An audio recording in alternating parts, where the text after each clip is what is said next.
ating isang broodstag. Ayan guys. Parang broodstag na ata to guys.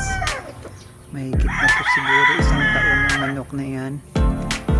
Ayan. Ang ganda guys.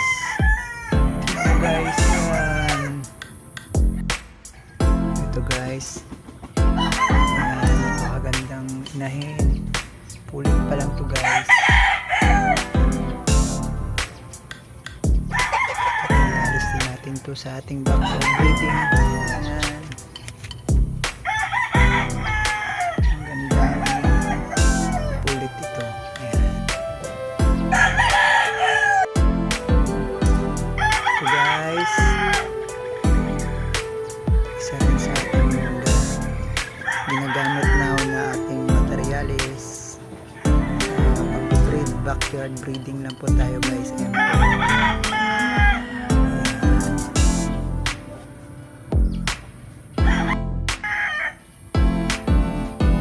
Ito guys, isa rin sa ating ginagamit na materials natin sa ating backyard breeding guys. Ayan. Tingnan nyo guys.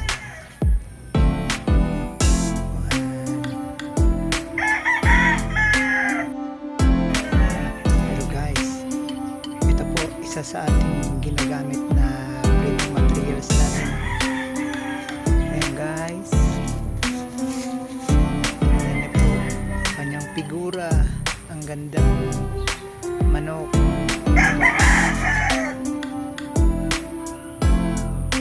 Ayan.